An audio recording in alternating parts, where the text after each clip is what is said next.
Hi, are you ready to learn about cinema? I'm ready to learn about cinema. Welcome, everybody. This is just going to be Cinemania only. I don't have any VHS tapes planned for this episode because on Saturday I'm going to be showing off, oh boy, over 2 hours, maybe closer to 3 hours of VHS ephemera. So I'm saving it all for Saturday. So if you want to see that kind of stuff, tune in Saturday 1 p.m. for a lot of VHS tapes. A lot. So see you there for that. But if you want to stick around and watch a Cinemania 97 tours, stick around. Watch them. Yeah. Sorry, I'm really sleepy today, so I appreciate y'all's patience with me talking normally or whatnot. I am exhausted. But I do want to show off Cinemania 97's guided tours because they are pretty interesting. And yeah, let's just go. Boom. Oh, it's Doonesbury. Remember Doonesbury? I remember Doonesbury. Programs.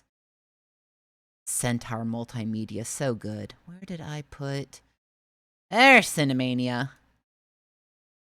Post-egg hangover, exhausted. Yeah. Oh, hold on.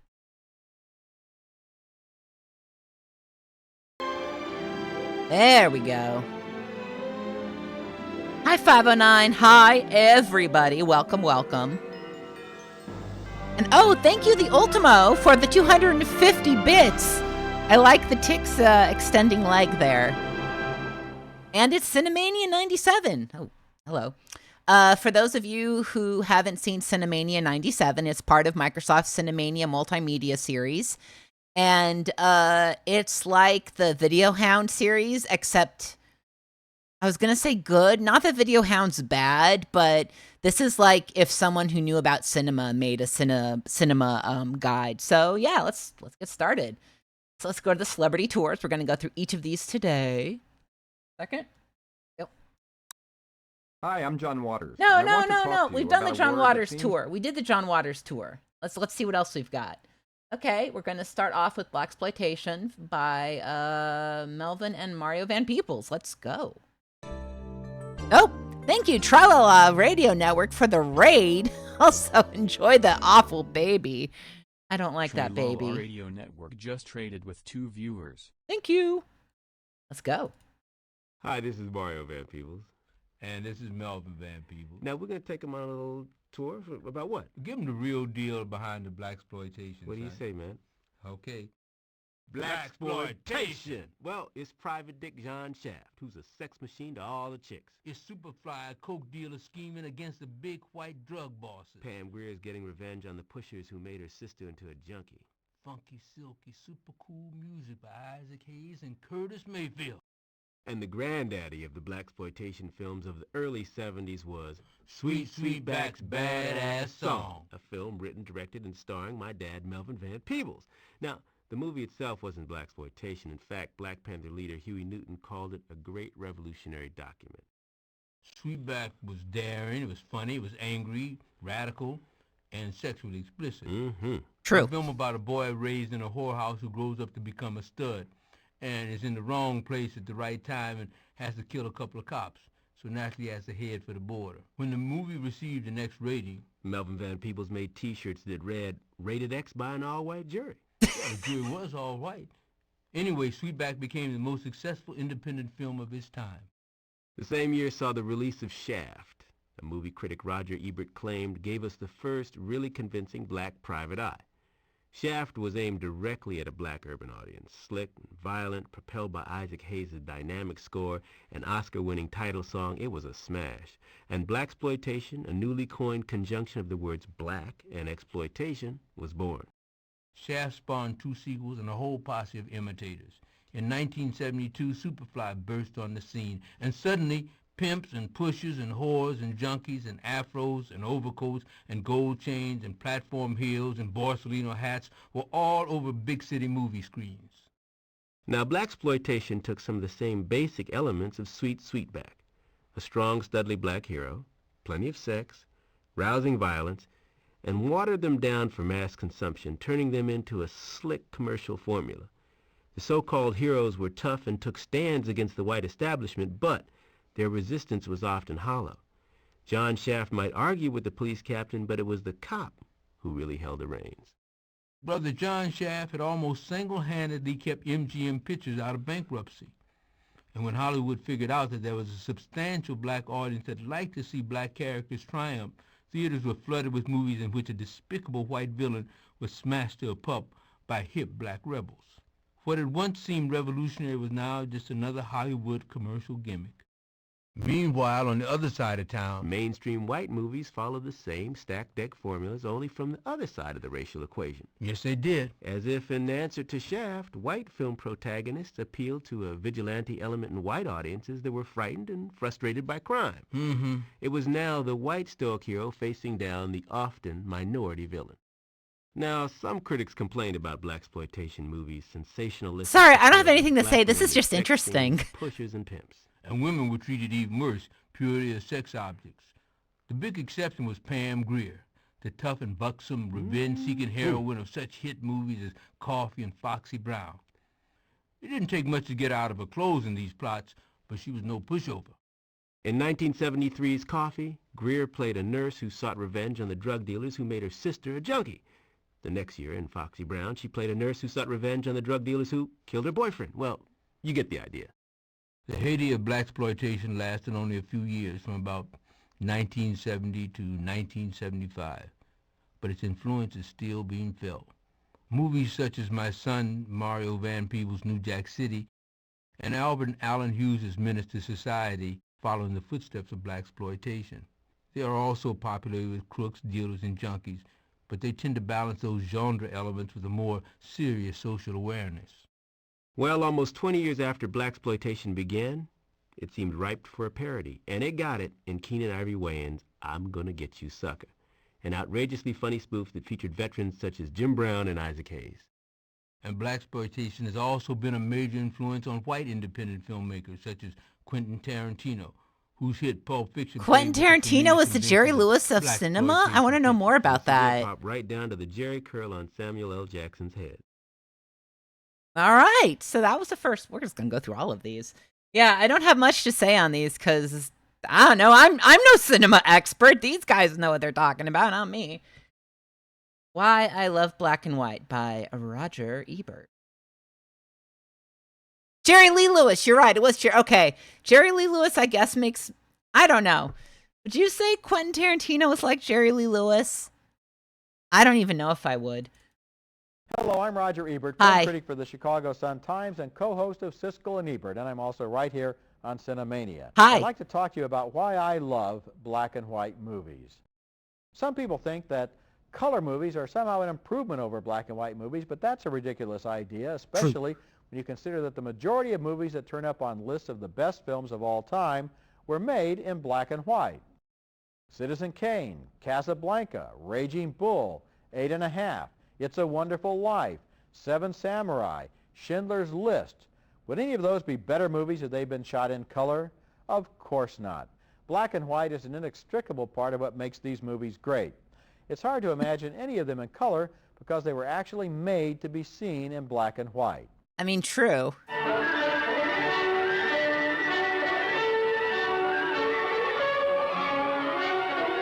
Are they just showing us a scene from 8 1/2?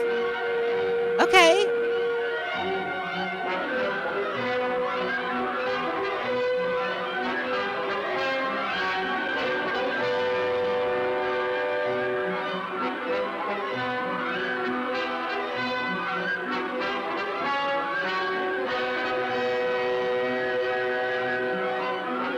You know, I've never seen Fellini's 8 1/2.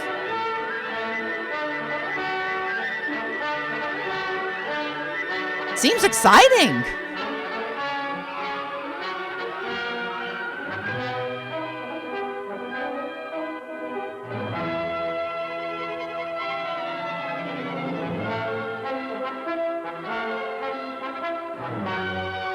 I like that huge chair he's sitting in.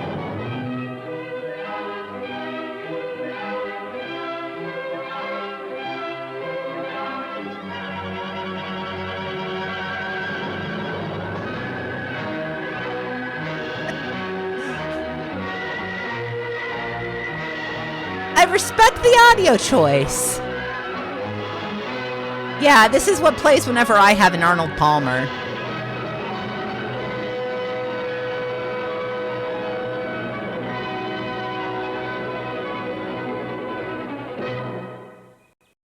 And that's not just because the filmmakers only had access to black and white film or because they didn't have a big enough budget to shoot in color. A filmmaker may choose to shoot in black and white because that is the palette that best suits the film he's trying to create. Steven Spielberg chose to shoot Schindler's List in black and white because he felt it was the most effective way to convey the stark horror of Auschwitz. In Woody Allen's Manhattan, cinematographer Gordon Willis turns New York City into a rhapsody in gray, and the city has never been more enchanting or more beautiful. And when Tim Burton set out to make Ed Wood his affectionate tribute to the low-budget exploitation filmmaker, he wanted it in black and white because it captured something essential about the old Bela Lugosi horror pictures that Wood loved, and the shadowy fringes of Hollywood in which he lived.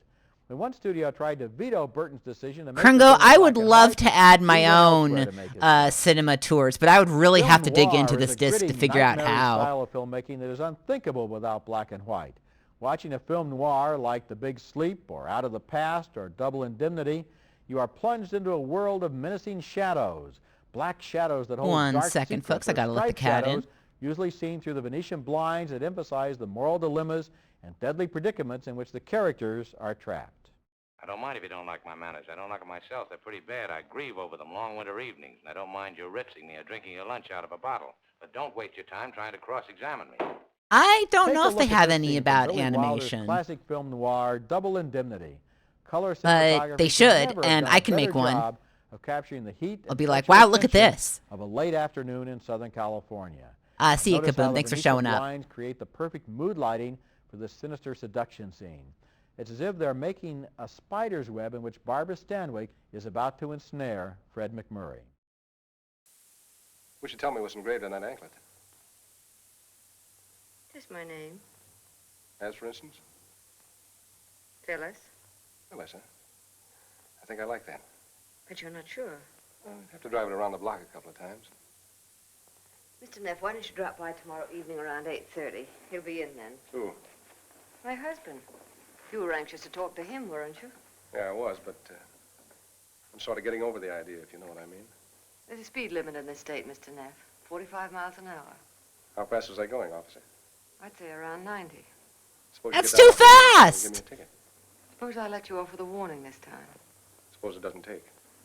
Suppose I have to whack you over the knuckles. Suppose I bust out crying and put my head on your shoulder. Suppose you try putting it on my husband's shoulder. That tears it.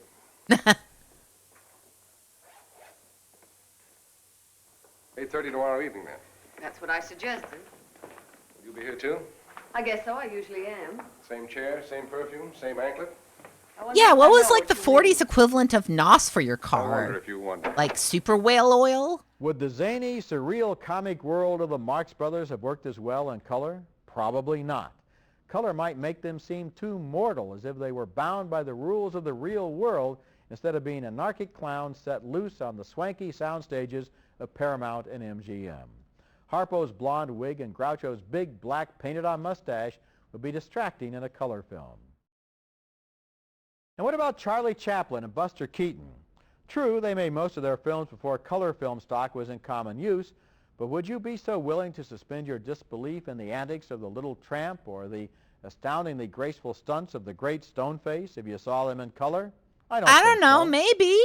The classic monster movies King Kong, Frankenstein, and Dracula scared the Yeah, living what about the daylights out of house? audiences by turning Ebert? their nightmares into vivid black and white.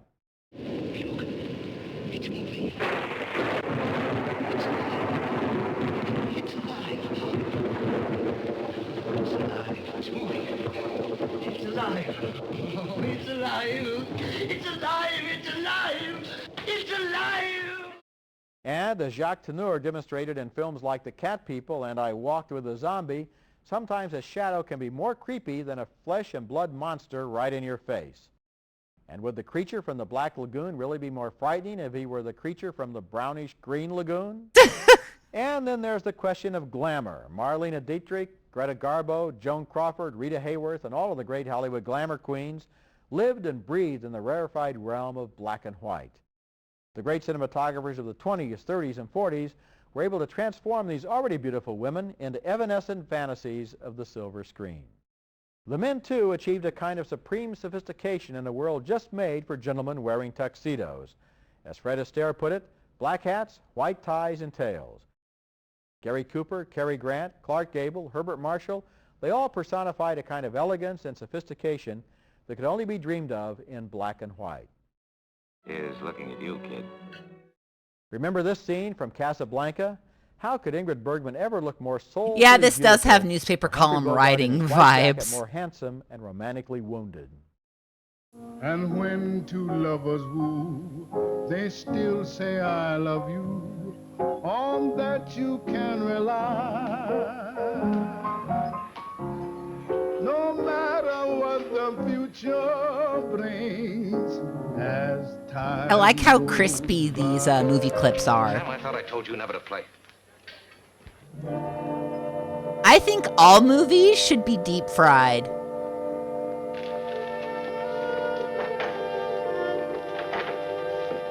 Well, you were asking about Rick, and here he is. Mademoiselle, may I present... Never will, sir. Hello, Rick. Oh, you've already met Rick, Mademoiselle.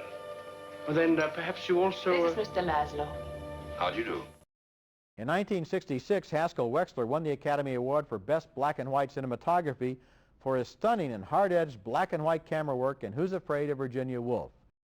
The next year, the Academy consolidated its color and black and white categories, and Conrad Hall was the only black and white nominee for his brilliant In Cold Blood. I think it happened. I was eating a biscuit. I have seen Kentucky Fried Movie, but it's been a very long time. Yeah, I want Vinegar Syndrome films, not the company, but the actual syndrome. I couldn't stop myself. He tore loose, got a gun. He said, "Look at me, boy. Take a good look, 'cause I'm the last living thing you're ever gonna see." And he pulled the trigger. But the gun wasn't loaded. He began to cry. All like a kid. I went for a long walk. When I got back, the place was dark. The door was locked. All my stuff was piled out. Yeah, 8mm prints with like swamp quality, absolutely. I want it to be disgusting. I want these like to be covered in just filth. This is why I've been getting into CEDs lately, and they're just wild. See ya, Yaddle. Thanks for showing up. And his hopeless dreams. CEDs are like it's expensive getting a working player because they're so delicate, and those needles do not last long. And I love It would be more than a quarter of a century before another black and white film would win an Oscar for Best Cinematography, until Janusz Kaminski was recognized for Schindler's List in 1992. Thank you, Glace Nothing Gwyneth, for the more than an follow. attempt to Appreciate rob it. Our great black and white movies of their magic, to reprocess them into a more prosaic and usually pasty and phony-looking color. It's like graffiti on works of art. Luckily, the vogue for computer colorized movies seems to have passed in the 1980s. The audiences rejected them. Today, even former colorization guru Ted Turner has taken to reissuing in theaters and on home video restored versions of some of the great movies he now owns, from Citizen Kane to Casablanca, in glorious black and white. And no wonder, as Orson Welles said right before he died, "Keep Ted Turner and his Crayolas away from my movies." On the big screen. Is this also Ebert? It's more Ebert. It's more Ebert. Beautiful. Thank you, Jacob's Pillow, for the follow. It's time for the big screen. CinemaScope, Fifth Division, Todd A.O. Do you know what that is, folks? Super Technorama, Cinerama, Cinemania film critic Roger Ebert surveys the widescreen processes that make the film so much bigger than live or your TV screen. My TV screen's pretty big right now. Oh, thank you, Brenty, for the follow. Thank you. You got the horrible owl. Sorry about that. Hello, I'm Roger Ebert, Hi. film critic for the Chicago Sun-Times and co-host of Siskel and Ebert, and I'm also right here on Cinemania. Hi. When you see a movie on television or home video, sometimes you're only seeing half of the picture. That's because many movies today are photographed in a shape that can be 2 or more times as wide as a TV screen. To Not get an idea anymore. of how much of the image can get lost, put your hand over either the right or left half of the clip you see here from Star Wars, and you'll notice that in the lightsaber duel between Darth Vader and Obi-Wan Kenobi, it's very rare that you can see both of them at the same time, as you would be able to if you saw the movie in a theater.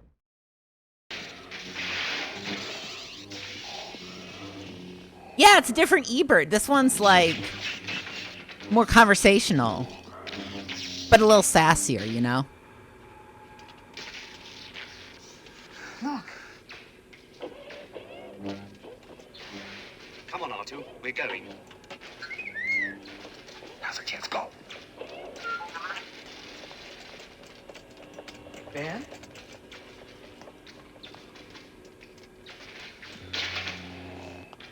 Oh yeah, Codeman. I've seen those where if the mat doesn't work correctly, like it shows too much. I know that's what is it?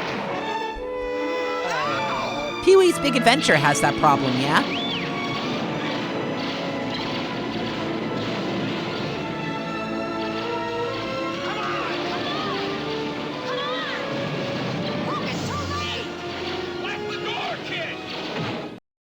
Star Wars was photographed in Panavision, a widescreen process that uses an anamorphic lens to make the image you see about twice as wide as it is tall. The anamorphic lens squeezes this image into standard-sized film. When the movie is projected, another lens unsqueezes the image to fill up the big wide screen. The Academy of Motion Picture Arts and Sciences set the standard screen shape in 1932. Most films shot before the early 50s were in what's called the Academy ratio, about a third wider than it is tall, or roughly the dimensions of a TV screen. Okay. But way back in 1927, a forgotten Frenchman named Henri Chrétien had invented Well, the I know first him now. anamorphic lens, which years later became Hollywood's first line of defense against a new form of entertainment that was threatening to keep people at home and away from the movie theaters. The threat, of course, was television. In 1953, using a widescreen process adopted from Chrétien, 20th Century Fox released a biblical epic called The Robe, the first movie ever shot in CinemaScope. Suddenly, Victor Mature's chest was as vast as the Sahara, and Charlton Heston's jaw looked like it belonged on Mount Rushmore as well as on Mount Sinai. This was something television couldn't offer, and it ushered in an era of historical spectaculars, all photographed in what the 1957 musical Silk Stockings satirized as glorious Technicolor, breathtaking CinemaScope, and stereophonic sound. Silk Stockings, like the TV show? Sorry, I'm Stephen J. Cannell-Pilt still.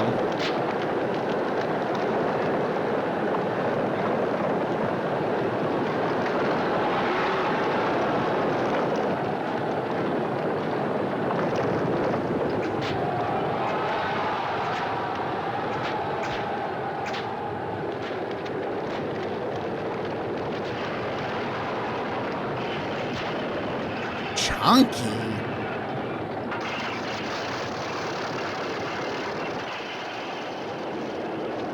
I had to do some audio adjustments. I had to turn game focus off.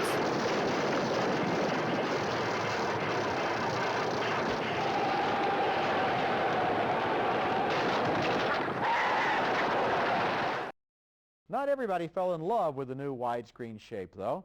Fritz Lang, the director of such claustrophobically framed Academy ratio classics as Metropolis, M, Scarlet Street, and The Woman in the Window, claimed that the horizontal ratio was only good for shooting snakes and funerals. Studios loved the big pictures, however, and soon they were making them in all sorts of exotic-sounding processes. Cinepanoramic, Megascope, Metroscope, Panoscope, Panavision, Superscope, Super Technorama, Total Vision, Ultrascope, and Vistarama. Most of these were just variations on CinemaScope, which was approximately 2.35 times as wide. Oh, I bet as it Ebert's was Ghost tall. loves David the Lean's epic lighthouse. Lawrence of Arabia was shot in Super Panavision 70, a 70mm process that achieved an extra wide ratio of 2.75 to 1. Paramount developed its own widescreen process called VistaVision, which was used for such classics as Michael Curtiz's White Christmas, Alfred Hitchcock's North by Northwest and Vertigo, and John Ford's The Searchers. But VistaVision didn't require an anamorphic lens to squeeze and unsqueeze the picture. It made the frame wider by printing the image. Yeah, you got to remember all the horizontally on aspect film. ratios, or But else. the biggest of them all was Cinerama, a system that involved simultaneous use of 3 cameras. Center, and have then any of y'all projectors seen when the film Cinerama? was It looks shown on a wild. gigantic curved screen. The megastar western How the West Was Won was the first Cinerama feature, but the system was a little shaky. The 3 images didn't always fit seamlessly together, and the process was replaced with a single lens 70mm system. Yeah, the Darius of Years cinema. before Cinerama, the French director Abel Gance had used something called Polyvision to show portions of his monumental 1927 film Napoleon on 3 screens. Cool. Today, however, most non-anamorphic movies are shot at a screen ratio of 1/6. Yeah, someone needs to film in a sphere ratio for the big sphere in Vegas. TV tube. For years, whenever widescreen movies were shown on television or later transferred to home video, they were electronically panned and scanned. That means a portion of the picture was constantly being chosen to fit the small dimensions of the TV screen. This often resulted in unnatural side-to-side movements or jarring cuts from one side of the screen to the other, resulting in distracting claustrophobic effects that the filmmakers never intended. Look at this clip from Butch Cassidy and the Sundance Kid, for example.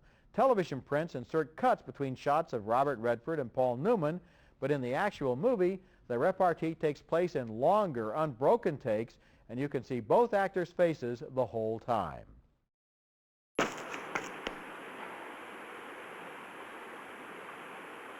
Well, the way I figure it, we can either fight or give. If we give, we go to jail. I've been there already. But if we fight, we stay right where they are and starve us out. Or go for position, shoot us. Oh, yeah, let me show the Might even text. get a Hold rock on. slide started and get us that way. What else can I do? Some of our greatest movies were photographed in widescreen, from George Lucas's Star Wars to Stanley Unfortunately, Kubrick's I would have to 2001 scroll through. Well, I A can Space scroll. Odyssey.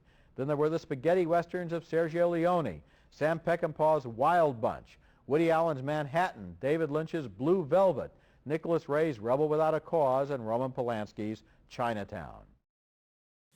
You may think you know what you're dealing with, but believe me, you don't. Why is that funny? It's what the district attorney used to tell me in Chinatown. Yeah? Was he right? Exactly what do you know about me? Sit down.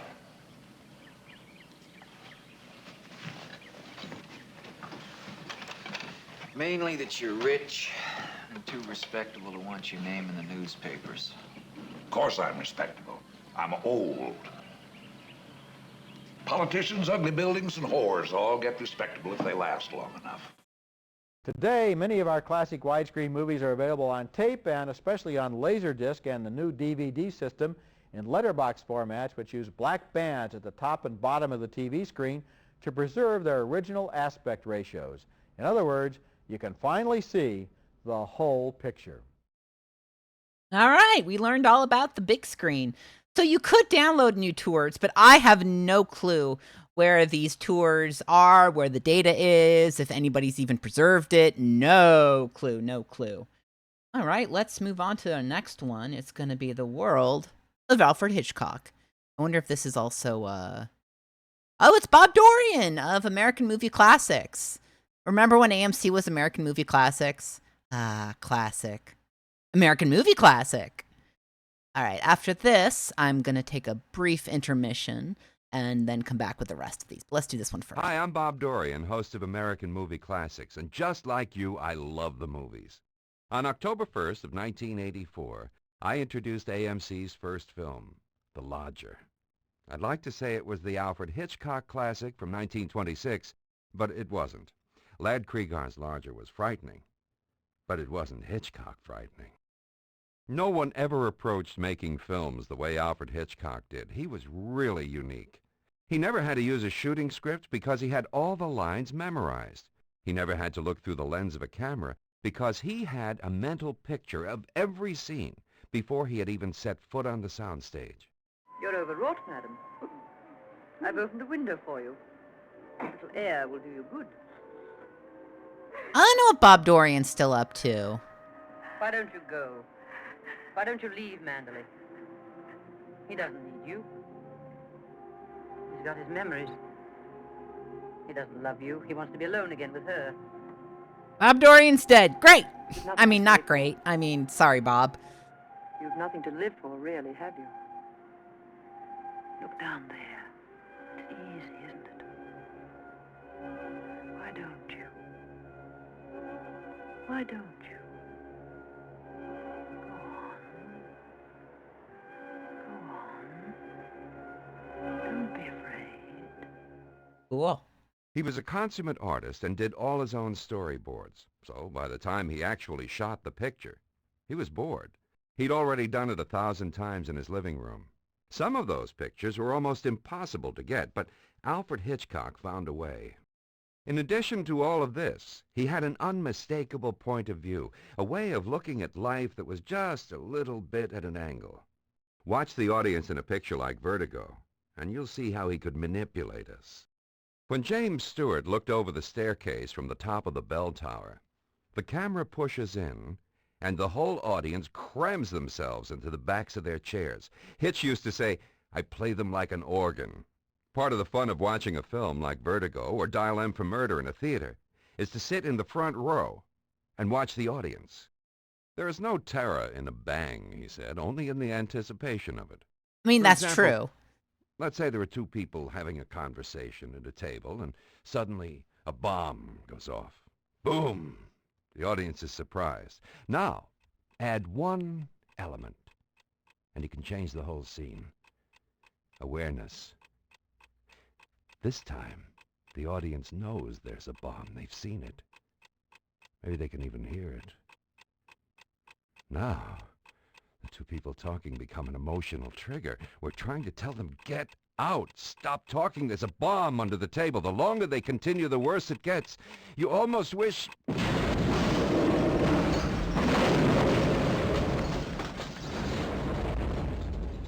Another Hitchcock moment. I said, you think you'll get to the visitor service by 1:30? Yes, 1:30 in the morning. You want to meet a young lady there? We saw another retrospect. We saw a retrospective from John Waters. I don't think we did the Hitchcock one. We may have done like 1 or 2 lines of it, but I'm pretty sure we didn't go through the whole thing. Oh, it's Bartholomew the Strangler. Oh, what is it, you, Bartholomew, old fella? You can stay. As long as you promise not to sit about me or any of the passengers. Thank you.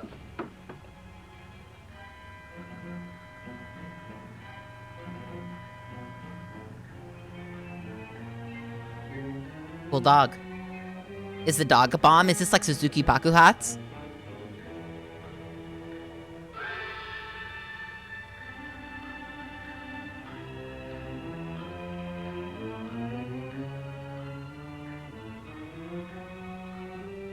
Puppy.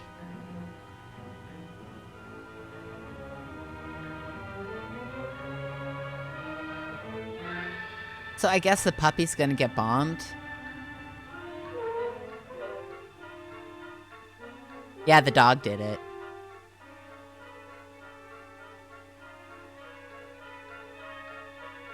Nope.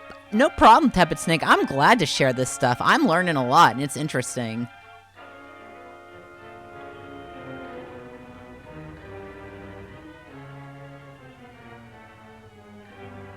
This bomb! Someone set up us the bomb. Get it over with. I'm with Bob now. This is really tense.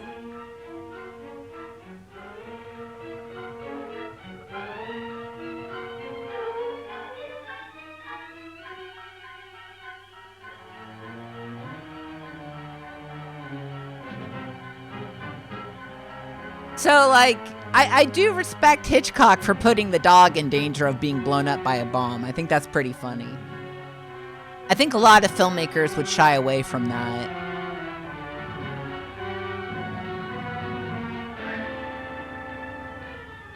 Oh. So is it gonna blow up or not? This is prime blowing up music.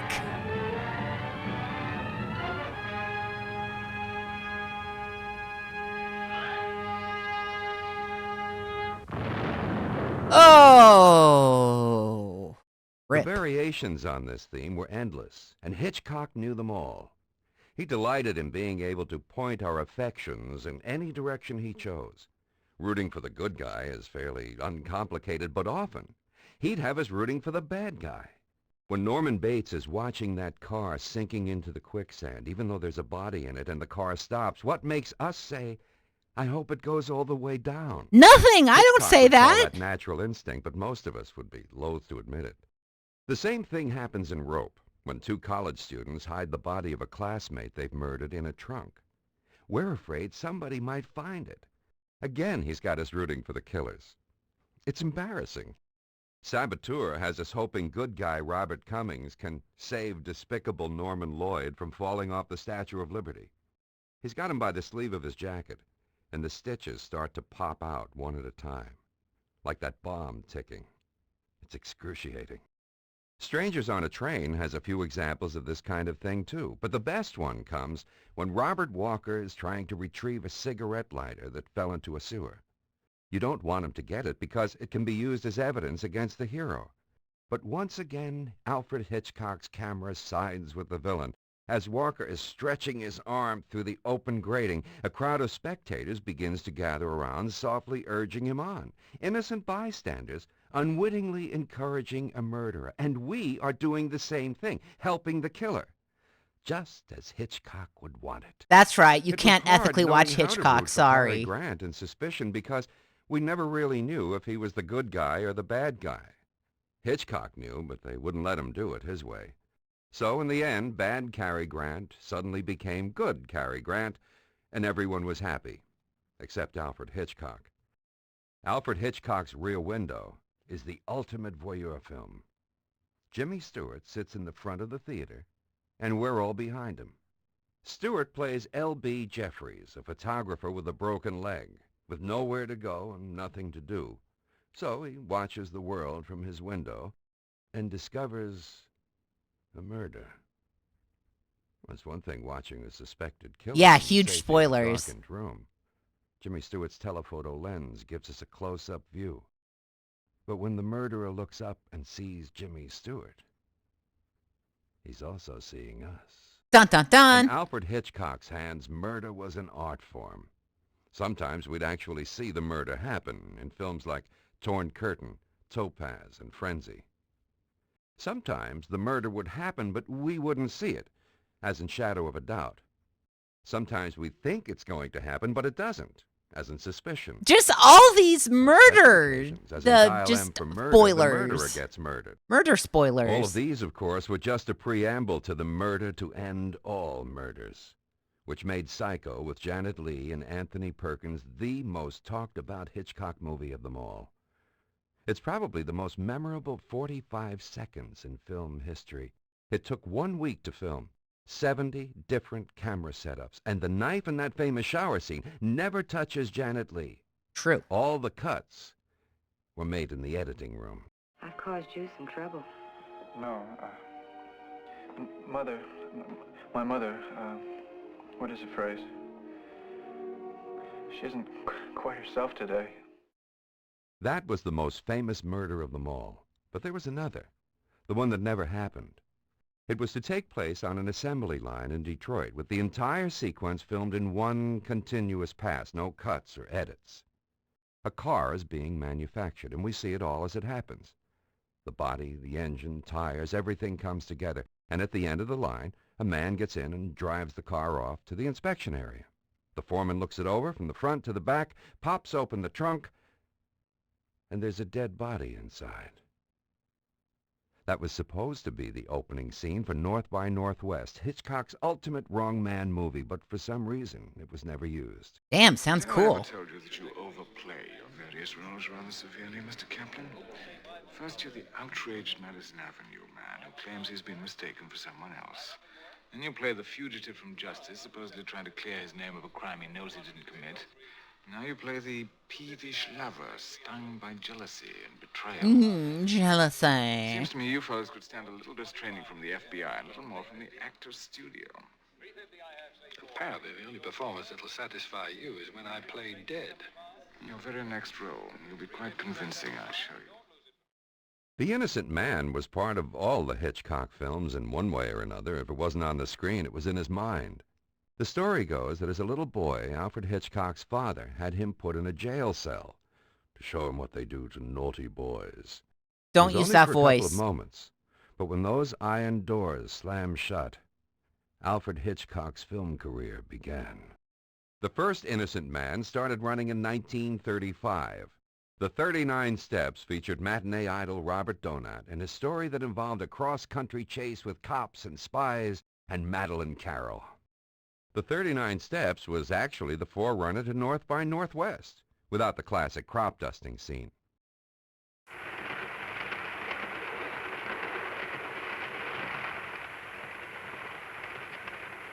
Taking, please, sir. Thank you. Full train.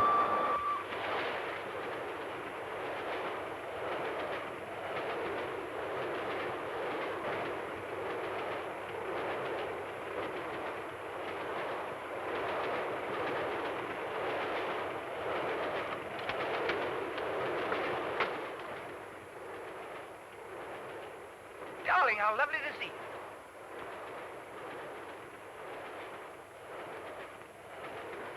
Okay, they're kissing. Don't mind having a free meal in there. I was desperate. I'm terribly sorry. I had to do it. Look here. My name's Henry. They're after me. I swear I'm innocent. You've got to help me. I've got to keep free for the next few days. Well, you've seen a man passing in the last few minutes. This is the man you want, I think.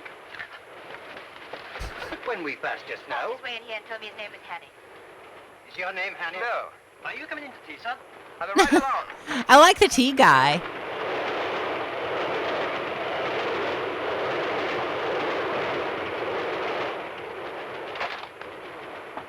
Hey, that stunt looked extremely dangerous.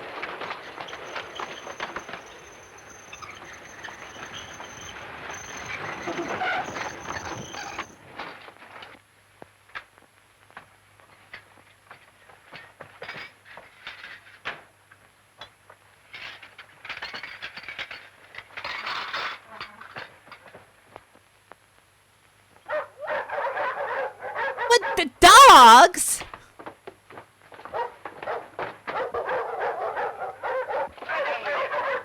What are the dogs doing here? Get on with it.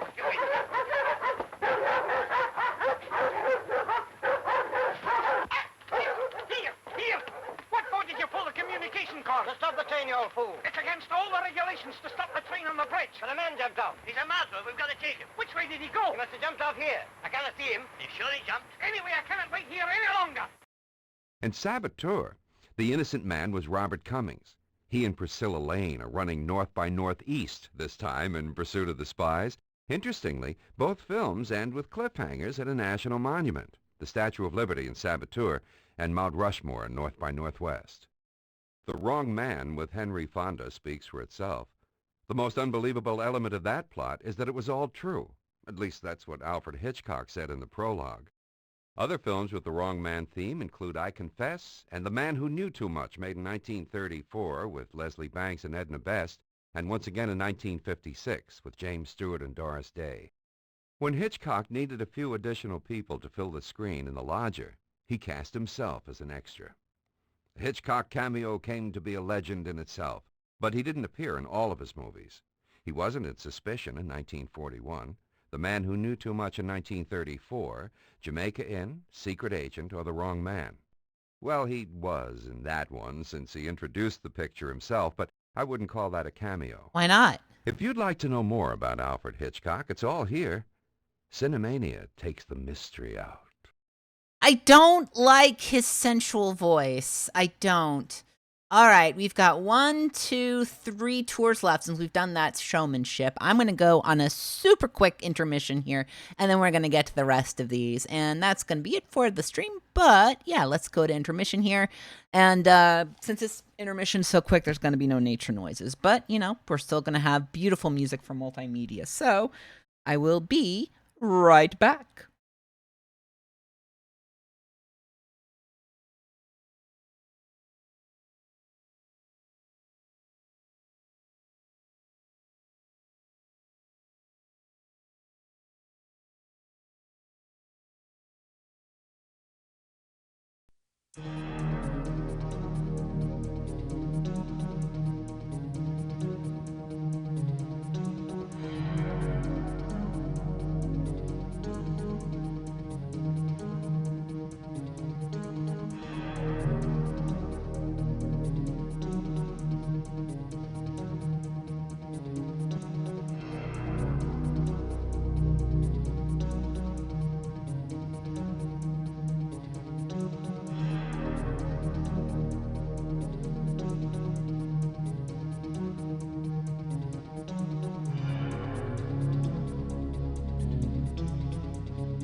I'm back.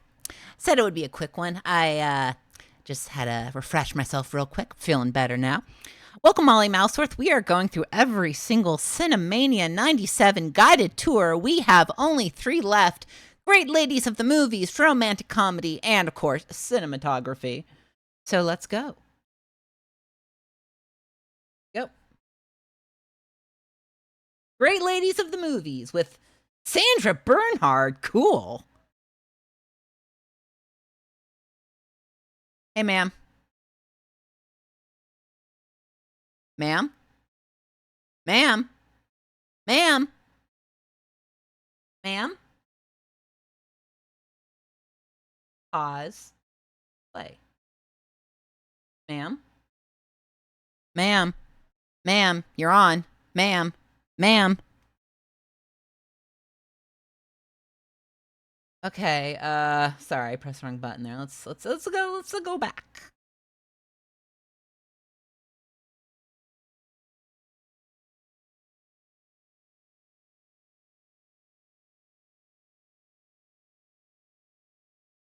I think Sandra decided to take a break. Let's try again.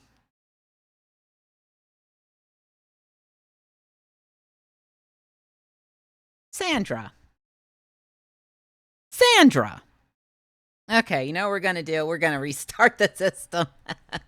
It's probably something like that. Let's just quickly restart our computer here, our virtual machine, our Doonesbury-themed, beautiful Windows 98 setup. Let's restart this bad boy. Yeah, I don't know what was... I guess, yeah, Sandra got stage fright. I mean, maybe she's never been on a Twitch stream before. You know, I actually now wonder if Sandra Bernhardt's ever been on a Twitch stream. Oh, God! Why is it so loud? Why did I choose this theme? All right, let's try again here.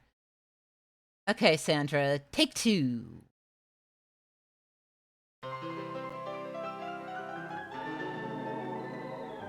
I'm that guy with the camera.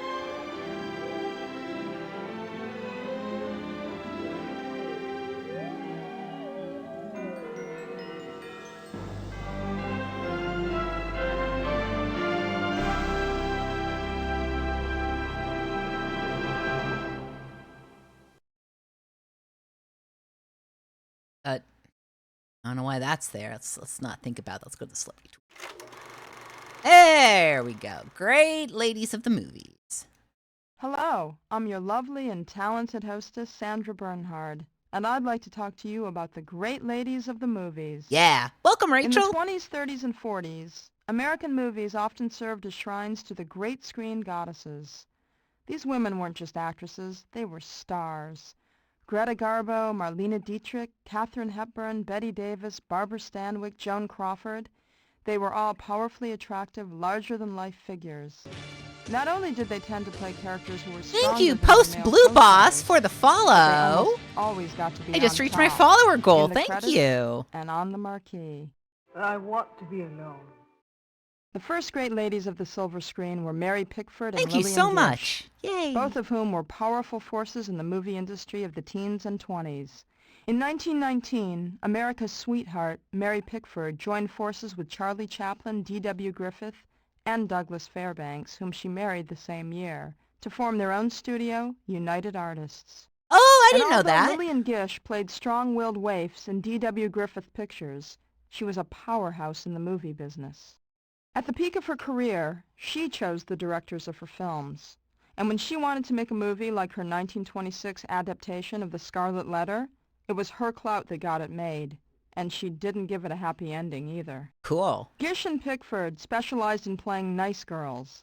But by the late 20s, the screen was flooded with flappers and gold diggers, like Clara Bow, who was known as the It Girl, because It was the title of the 1927 movie that made her a star. And because, as anybody could see, she had it. Sure did. Joan Crawford also started off as a flapper. In 1928's Our Dancing Daughters. And throughout her career, the relentlessly ambitious Crawford played trollops like Sadie Thompson or housewives like Mildred Pierce with equal ferocity. Don't really hear trollop There's much a name anymore. For you ladies, but it isn't used in high society, outside of a kennel.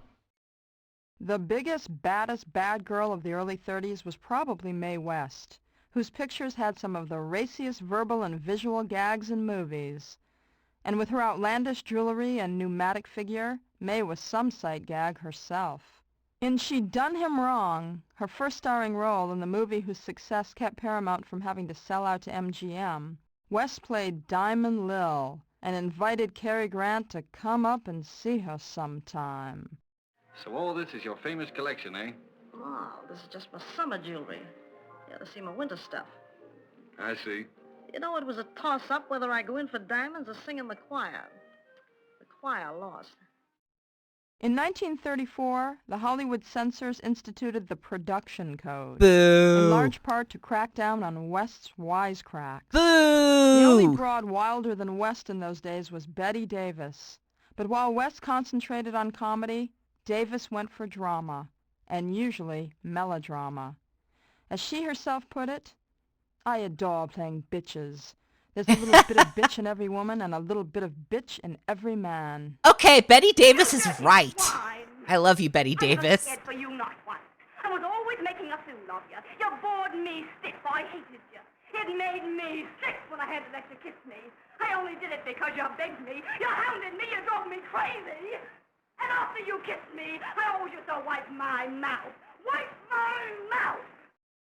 In movies like The Little Foxes or Beyond the Forest, Davis treated her men with contempt because they were so obviously, pathetically inferior. And she was a powerhouse off-screen, too. She battled with Warner Brothers for better scripts and directors, and even walked out of her contract to make a film in England. The studio had to sue her to get her to return, and afterwards treated her with greater deference. Love it. Davis reached her apotheosis in 1950 as tough, aging Broadway star Margot Channing in All About Eve, and she summed up her whole tempestuous personality and career in a single line. Fasten your seatbelts. It's going to be a bumpy night. Mysterious, exotic, and icy cool European beauties Greta Garbo and Marlene Dietrich were unapproachable in a completely different way than the hot-blooded all-American Bette Davis. Garbo and Dietrich were transformed by the camera into fantasy creatures of impossible, shimmering beauty. They hardly seemed to be made of flesh and blood. They were pure visions of light and shadow. Cool. That is too great a burden you put on me. I have grown up in a great man's shadow. All my life I've been a symbol. A symbol is eternal, changeless, an abstraction. A human being is mortal and changeable, with desires impulsive. Millennium Cyborg, thank you so much for the follow. Tired of being a symbol dancer. I long to be a human being. Yeah, the only good code's the Konami code. And Big Head Mode code. In her films with Joseph von Sternberg, Dietrich was absolutely a goddess, no matter what kind of disreputable woman she played. In 1931's Dishonored, she was a woman of the streets who became a spy, who keeps a firing squad waiting while she applies her lipstick. Dietrich was so supremely self-possessed she often seemed to exist in a world of her own, even when standing right next to one of her co-stars. Okay, fair. The Barbara Mortal Kombat Stanwyck blood may have code's been the good best too. actress in the movies. She could play anything and make it seem fresh and real. From a martyred mother in Stella Dallas, to a wisecracking gangster's moll in Ball of Fire, to a femme fatale in this movie. Wish you'd tell me what's engraved on that anklet. Just my name. As for instance?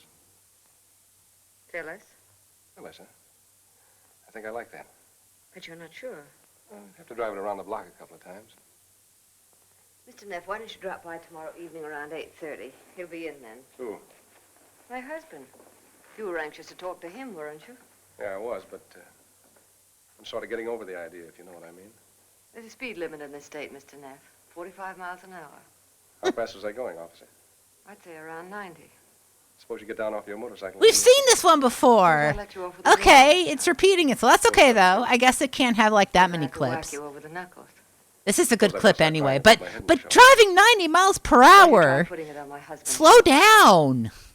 That tears it. Even in a fantasy, that's too much. 8:30 tomorrow evening, then. That's what I suggested. Will you be here, too? I guess so. I usually am. Same chair, same perfume, same anklet? I wonder if I know what you mean. I wonder if you wonder.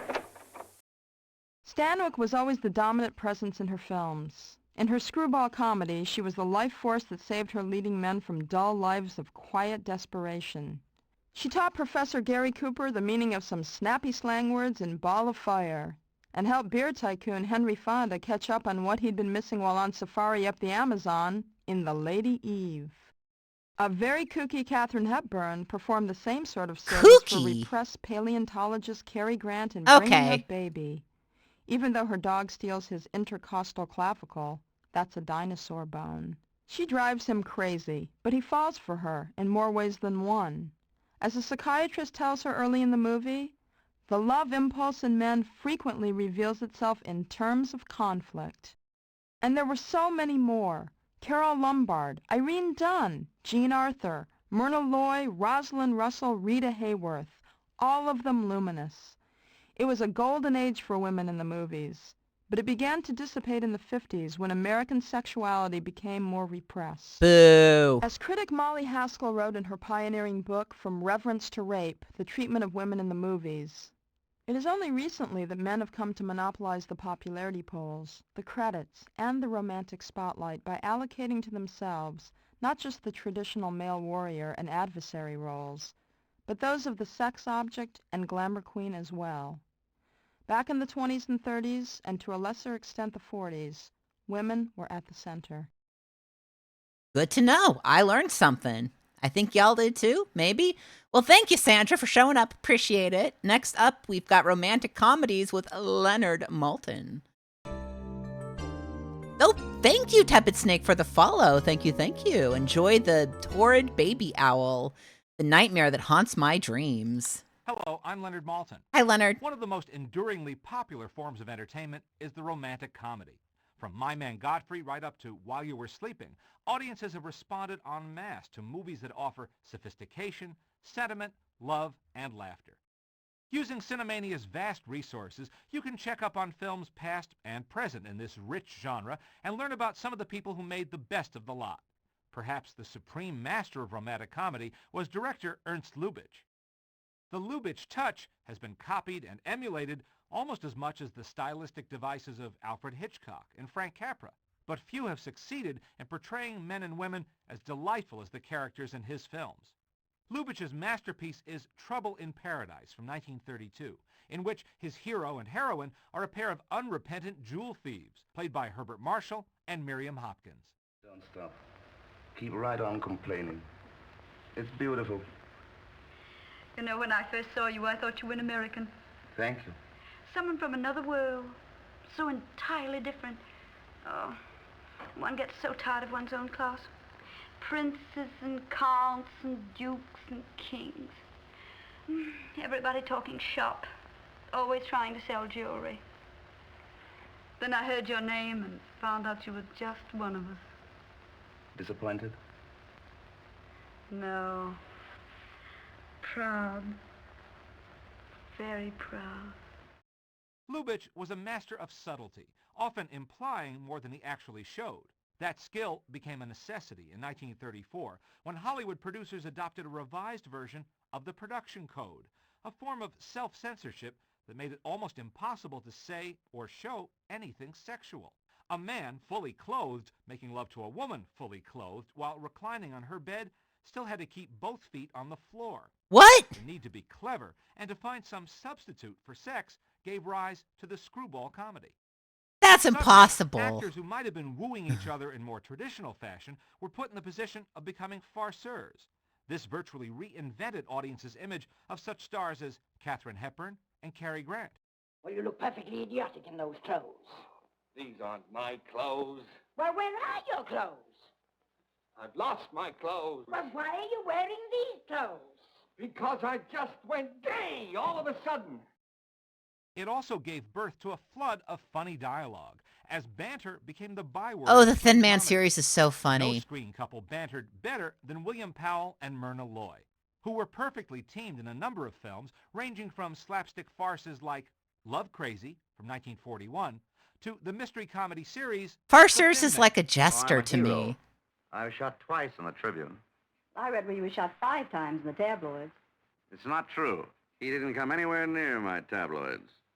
One of Lubitsch's disciples was a screenwriter who arrived in Hollywood from Austria by way of Berlin in the mid-1930s, Billy Wilder.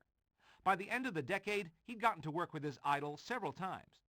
Bluebeard's Eighth Wife, from 1938, with Claudette Colbert, star of the quintessential romantic comedy It Happened One Night, and Gary Cooper, up to then the ultimate strong silent type, began with the greatest example in movie history of a device known as meeting cute. Colbert went shopping for a pajama top and chanced to meet Cooper, who was seeking to buy a pajama bottom only. The following year, Wilder collaborated on the script of Lubitsch's classic Greta Garbo comedy, Ninotchka, 1939, about an icy Russian agent whose personality is thawed by a romantic encounter in Paris. Did you hear that? It's 12 o'clock. It's midnight. Look at the clock. One hand has met the other hand. They kiss. Isn't that wonderful? That's the way a clock works. What's wonderful about it? Ninotchka, it's midnight. One half of Paris is making love to the other half.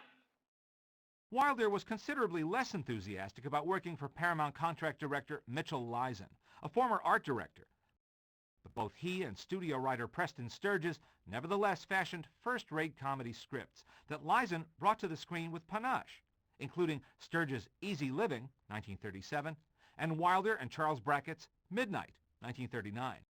Wilder and Brackett also wrote the crackling script for Howard Hawks' Ball of Fire, 1941, starring Gary Cooper and another relative newcomer to the world of comedy, Barbara Stanwyck, as a stripper hired to explain slang to 7 professors who were compiling an encyclopedia. Oh, so it's like Claudette Urban Colbert, Dictionary. Jean Arthur, Rosalind Russell, and Carol Lombard were among the premier female stars who thrived in romantic comedy.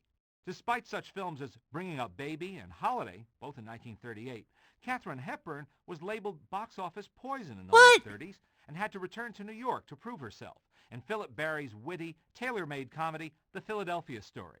Hepburn purchased the screen rights to the play herself, and when MGM expressed interest, insisted that she star in the film version. Thus, her screen career was reborn in 1940. Good for her. Amazing what money can do for people, don't you agree, Mr. Connor? Not too much, you know, just more than enough. Now, take Tracy, for example. There's never a blow that hasn't been softened for her. Never a blow that won't be softened. As a matter of fact, it even changed her shape. She was a dumpy little thing at one time. Only as it happens, I'm not interested in myself for the moment. Not interested in yourself? You're fascinated, Red. You're far and away your favorite person in the world. In 1942, she was paired on screen with Spencer Tracy in Woman of the Year. They immediately set off sparks and worked together in 8 more films. Not much meat on it, but what's there is cheers. One of Tracy and Hepburn's best vehicles was written expressly for them by the husband and wife team of Garson Kanin and Ruth Gordon. Adam's Rib cast them as married lawyers fighting the battle of the sexes Welcome, on Nelson opposing JD. sides of a court case. Shows that what I said was true. There's no difference between the sexes. Men, women, the same. They are, huh? Well, maybe there is a difference, but it's a little different. Well, you know, as the French say. What do they say? Vive la différence! Which means? Which means hooray for that little difference. Comedy suffered several blows during the post-World War II era, probably the most serious coming from the new competitor known as television. And as most of Hollywood's established stars were getting older, it became difficult to fashion romantic comedy vehicles that would play. Ironically, 2 older men, Humphrey Bogart and Gary Cooper, found themselves cast in romantic comedies in the 1950s. Sabrina and Love in the Afternoon, respectively, by the now old master... Yeah, this is Leonard Maltin. And in each case, the much younger leading lady was the same, Audrey Hepburn. As tastes and styles changed in the 1960s and 70s, romantic comedy became even more difficult to pull off. Somehow, the very term seemed an anachronism in the more realistic context of modern movies. Welcome, Hexagon Another Witch. problem was the breakdown of censorship, which made the raison d'etre of so many romantic comedies, delaying the inevitable sexual coupling of the man and woman, a dead issue. True. The unlikely savior of the genre turned out to be Woody Allen, Pooh. whose early films were broad, often non-sequitur-ish gag-a-thons, but whose growing maturity as a filmmaker was signaled by the delightful Annie Hall, which earned several Academy Awards, including one for the script by Allen and Marshall Brickman. All right. Last but not least, we've got cinematography with Haskell Wexler. So cool. Hello, this is Haskell Wexler. Wexler, I've been good working quality. as a director of photography for almost 40 years. And with the help of Cinemania, I'd like to talk about the work of the cinematographer, using some of the films I've worked on as examples. After my service as a merchant sailor in World War II, I started working as an assistant cameraman. I shot a number of documentary films during that time, and in the late 1950s, I began working on feature films. Shot Hoodlum Priest in St. Louis with the real priest, Father Dismas Clark, with us throughout the shoot. The shooting style was documentary, all shot on location, stark black and white. Cure de Lay was sent to the gas chamber in Hoodlum Priest, and the film was called an anti-death penalty film.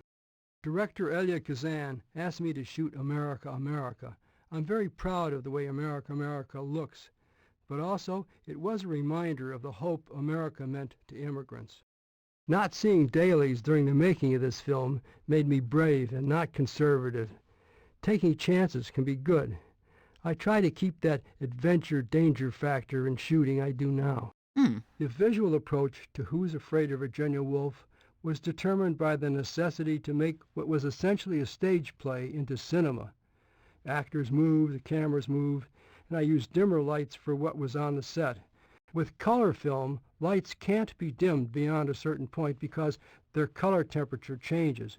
But because we were working in black and white, we were able to use dimmers to adjust the lighting levels as we worked. Oh, that's interesting. This way, the gaffer can control light density as Richard and Elizabeth moved through the set. It gave us a lot of flexibility in how each scene could be lit. In the Heat of the Night was my first color feature.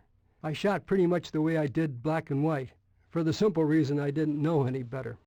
Kodak often recommended a 2-to-1 ratio of key light to fill light, meaning in general a fuller, more general illumination without areas of black. But because we were shooting many scenes at night, and because film speed at that time was still very slow, meaning insensitive to light, it was necessary for us to force develop the film, which means to increase the exposure of the film by leaving it in the developing chemicals longer. With forced development, you increase the graininess of the film, but sometimes you have no choice. In the Heat of the Night, I guess I was influenced by Jean-Luc Godard's cinematographer, Raoul Coutard, who I admired very much. He'd bounce light off white ceilings. In the earliest days of filmmaking, the sets were often outside, with the sun serving as the major light source. I would stretch a silk over the top of the set and hit a light through to give an invisible top soft light. At that time, that wasn't often done in films because everything was being shot with hard, direct light. Medium Cool was a film I wrote, produced, directed, and photographed in 1968. Dang, you did the whole thing. I approached the project with total obsession about the photography, the ideas, the actors, and the excitement of the time because 1968 was and still is an important year in our history. The camera we used was an Eclair CM3, a French camera that is very mobile, allowed us to shoot 35mm film. For sound, we had a small Nagra recorder that were not usually used except in documentary films. Some say that Medium Cool was political filmmaking, and strangely enough, films have become our history books. Yes, that's true. Usually, history is written by those in control, whether it's the state, the establishment, big corporations. Sometimes when filmmakers go against the establishment and discuss areas of our culture and society which are not generally shown, then that is called political filmmaking, which is filmmaking that's not in concert with the mainstream and maybe even counter to the mainstream. So I think Medium Cool gives an interesting and different picture. Of course, it's not the whole picture, but it does illuminate certain things that were happening in our country in 1968. In working on George Lucas's American Graffiti, it was sort of like guerrilla filmmaking. We used the small French cameras and we shot in Technoscope. Technoscope is a kind of poor man's cinemascope, meaning that the image is anamorphized, that's squeezed using an anamorphic lens. And then it's projected with another anamorphic lens to expand it back out to a widescreen image. I didn't know that. During filming of One Flew Over the Cuckoo's Nest, we experimented with fluorescent lights to recreate the look you would typically find in a big institution or a hospital. For the group therapy sessions, we used multiple cameras so the actors could overlap and interact the way you might see on a live TV show. It does have a fluorescent lighting look to it, that's true.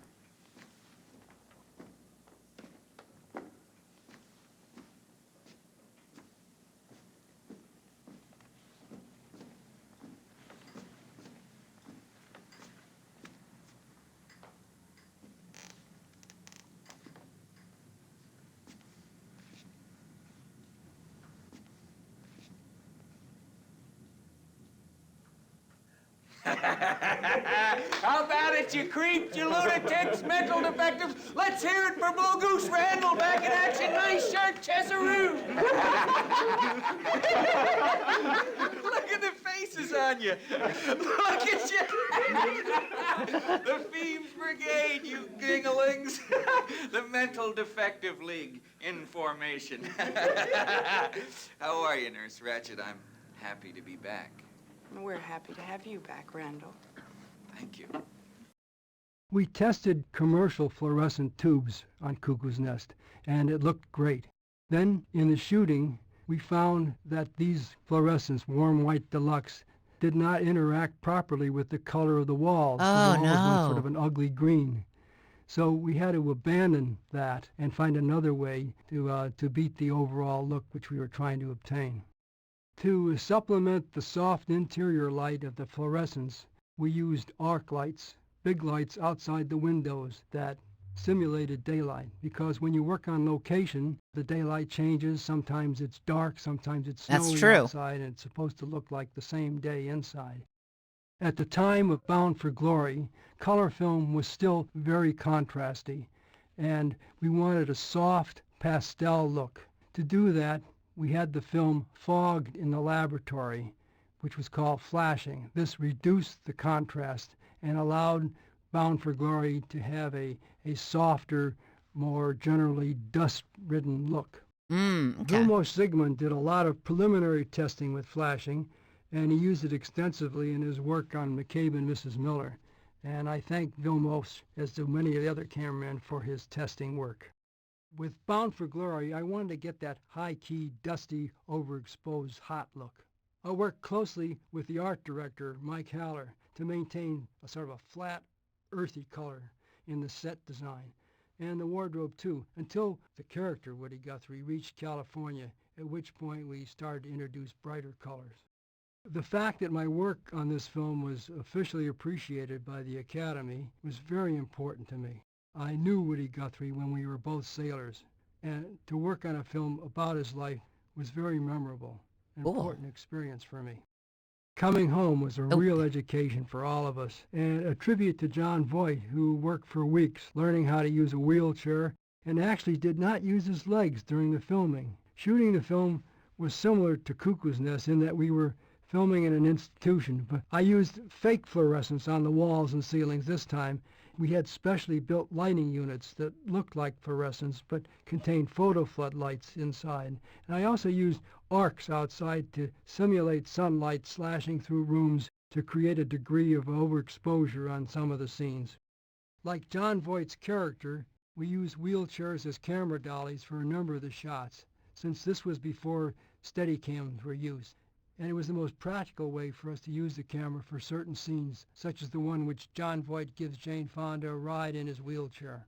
I think Coming Home was an important film because it was the first mainstream film that asked questions about the validity of the Vietnam War. Latino was a film that I wrote and directed, inspired by a trip to Nicaragua that I made with a friend.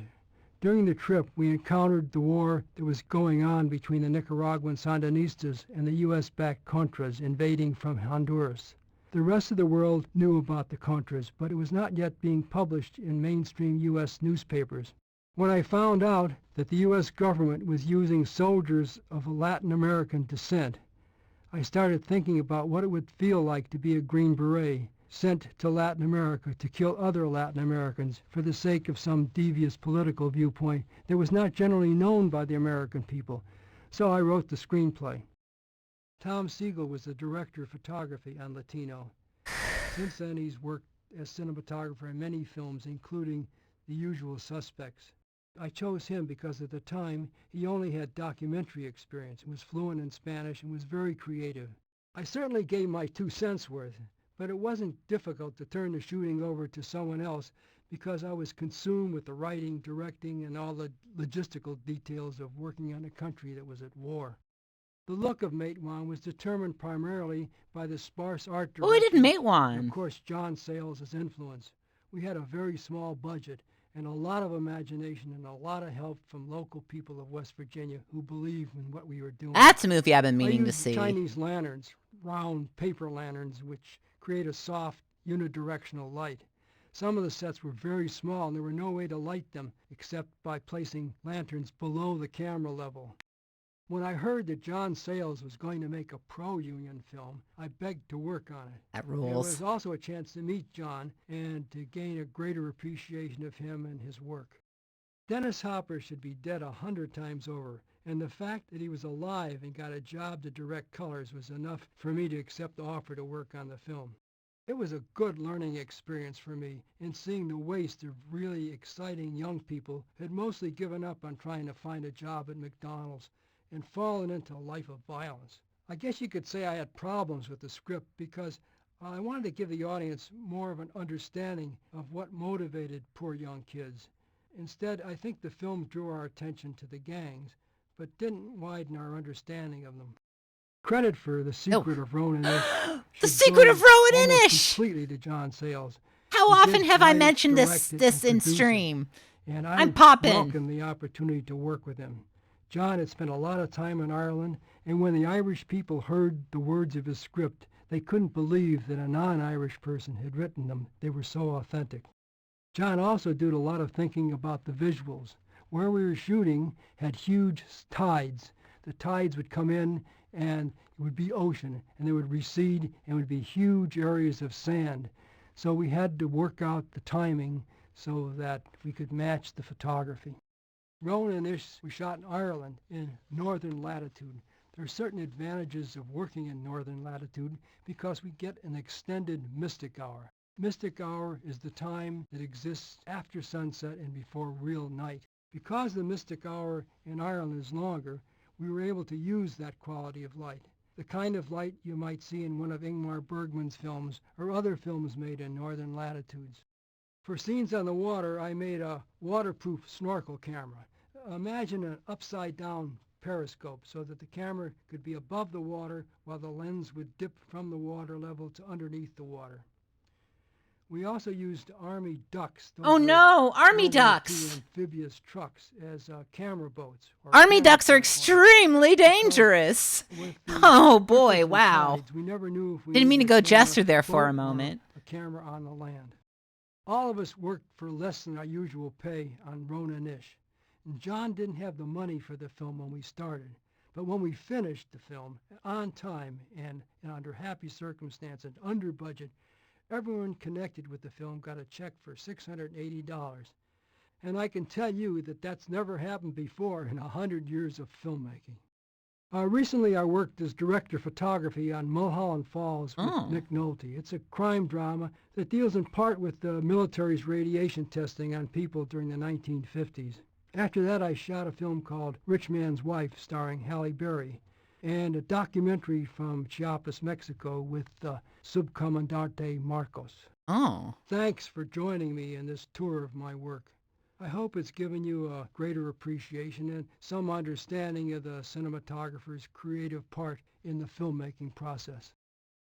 Okay, that is all the tours of Cinemania 97, but we've got a little bit of time here. So you know what I'm going to do? I'm going to just take a look around Cinemania 97, poke around a little bit, see what's up. There we go. And let's look at the features. What else we got here? The tours. Award. Let's make her go to content. What movie is this? Why do you pick this movie? Mrs. Parker and the Vicious Circle. Never heard of this before. Algonquin. Sorry, I'm just. Oh yeah, and the costumes and music rock. I'll see all the picks. Okay, 2001: A Space Odyssey makes sense. What else you got? 8.5. Buckaroo Banzai. A lot.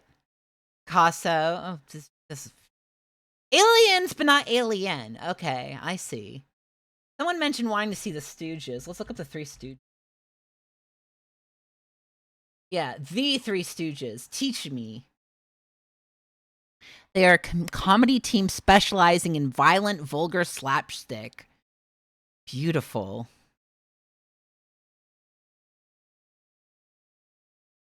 $200 Stooges shorts.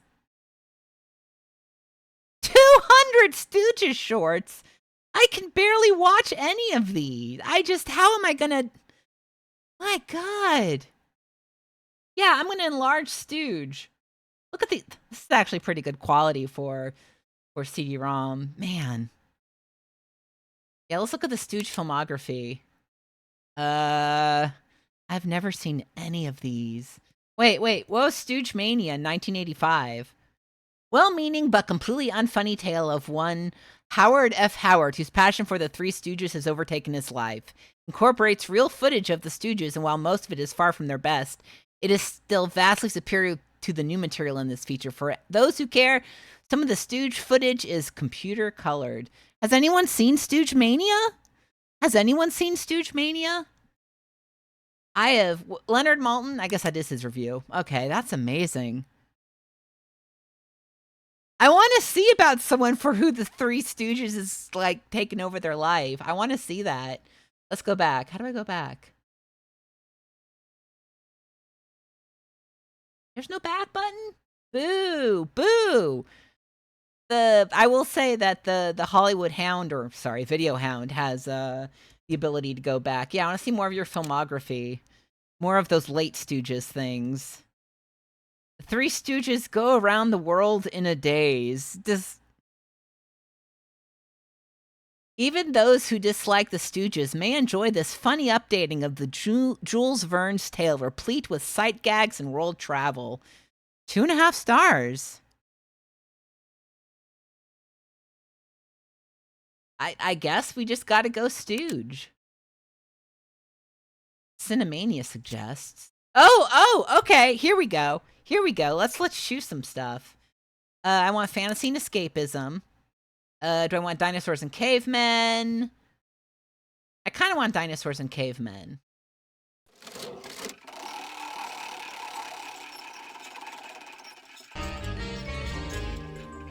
Thank you, Nelson JD, for the sub. Thank you. I appreciate it. And we're at science fiction classics. So these are all good. No. I want special interests.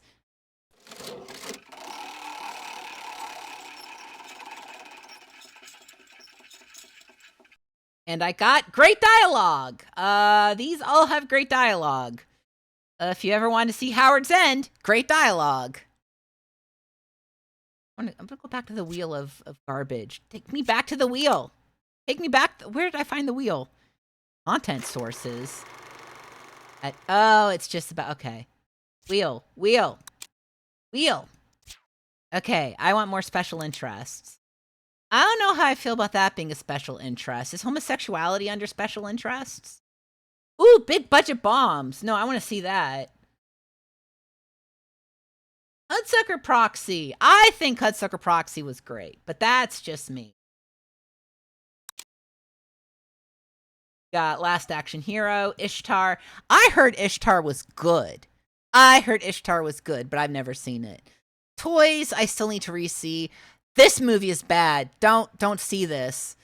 Attempting to link songs from the Beatles' classic album into some sort of storyline just doesn't work.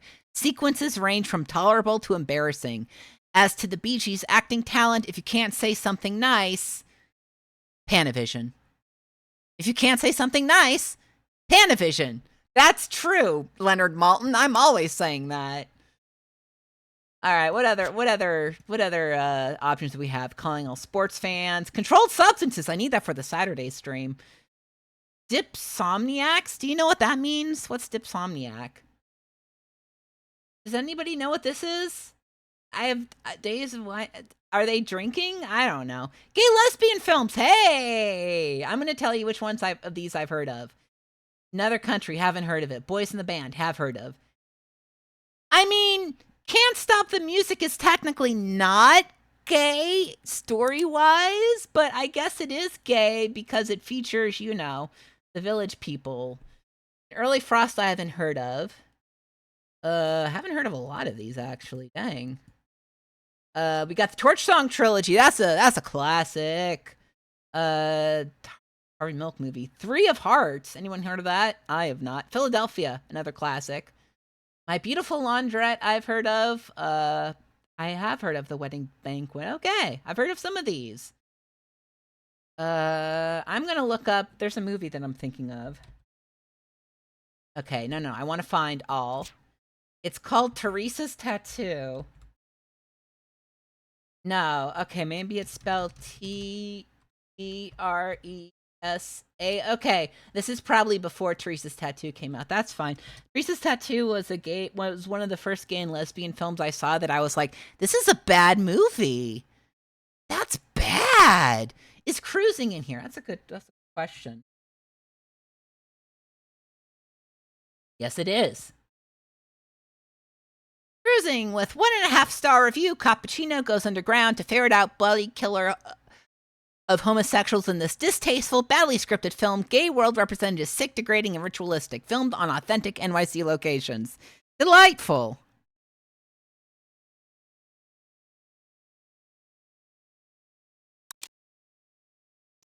I'm going to go through let's see. What's frothy fun? What's frothy fun? What's frothy fun? What does that mean? What does frothy fun mean? It means drive-in movies, apparently. Mad Max, giving all the ladies heart attacks. Okay, we've got some good stuff here. Porky's! Man, I watched a review for Porky. I'm never seeing Porky's. I watched okay, so on YouTube, I'm just going to recommend that everybody look up Siskel and Ebert worst and then just watch everything that happened that like comes to you, because people have uploaded every single Siskel and Ebert's worst of reviews from 1980 to 97, 96, I think. I highly recommend it because you get to learn about really bad movies you've never heard of. I heard the Porky's 2 involves them stopping the Klan, which is, you know what? Why not? What are we doing? What are we doing with ourselves? Let's look up some more frothy fun, hey?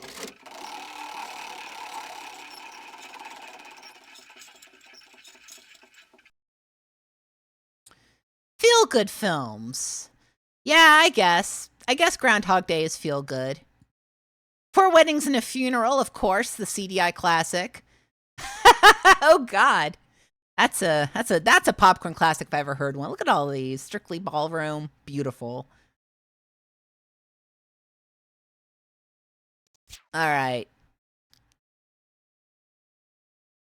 Let's go back to a good laugh. Actually, let's do all and let's see where it takes us.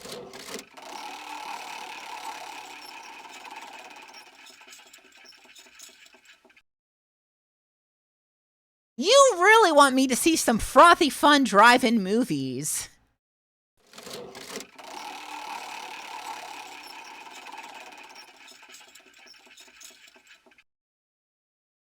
Lighthearted romance.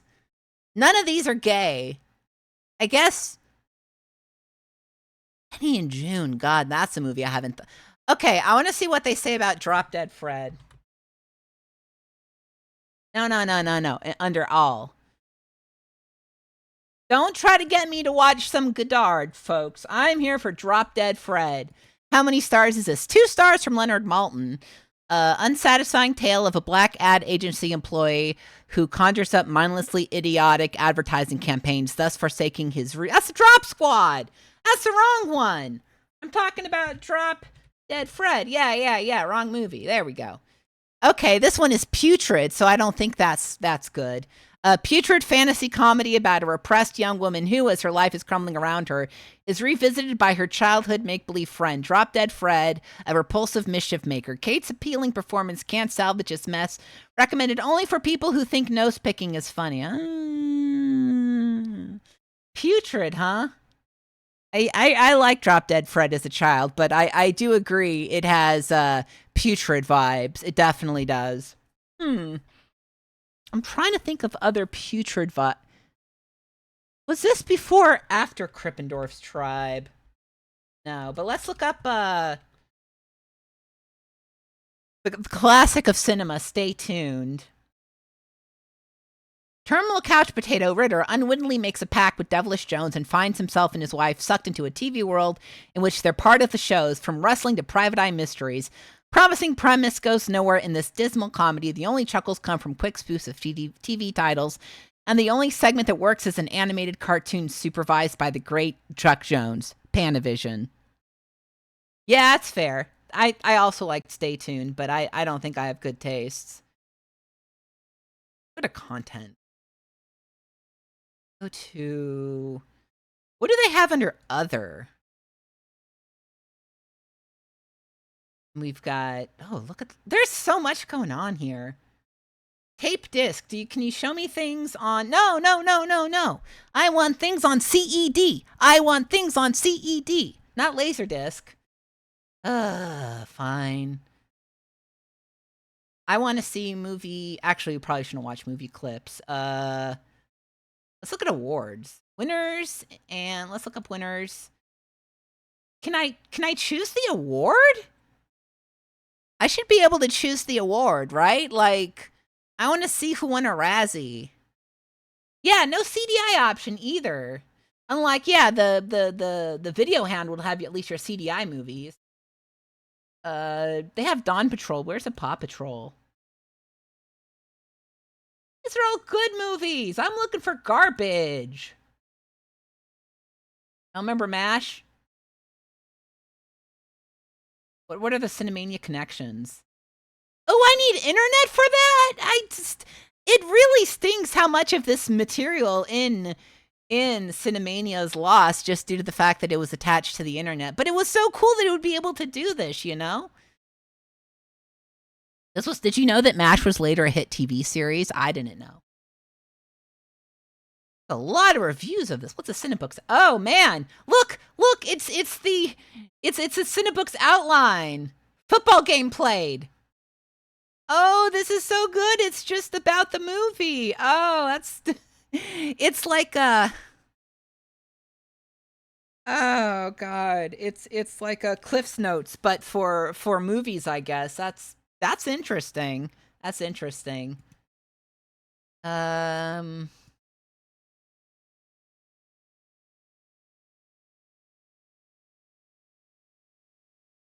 Let's see here.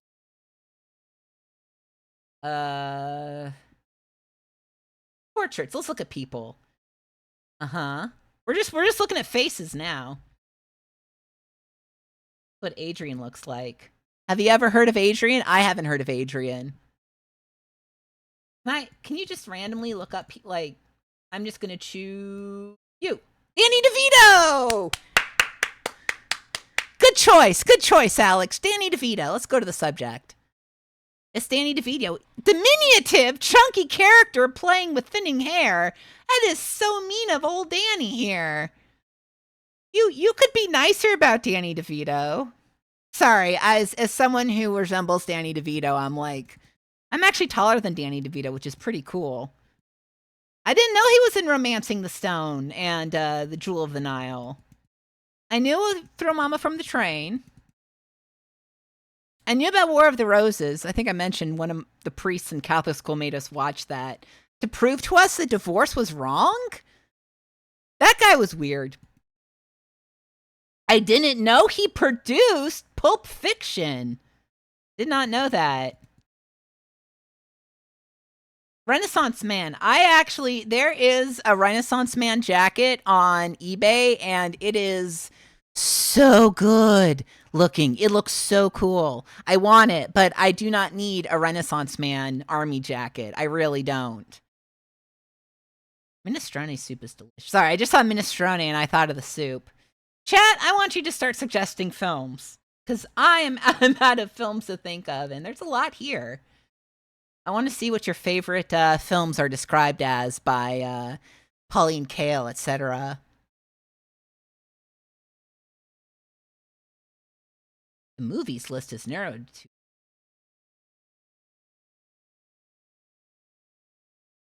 Renaissance Man. I'm going to look up Renaissance Man.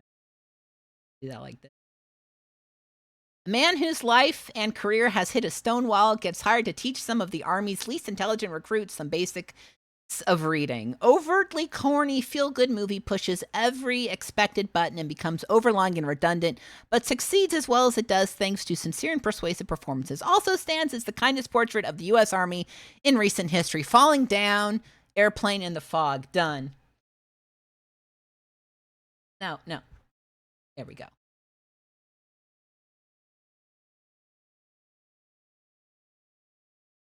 Falling Down, nerdy Douglas blows his cool one morning, abandons his car in freeway traffic, and starts wandering LA on an increasingly violent odyssey, while Duvall, his last day before retiring from the police force, sniffs him out.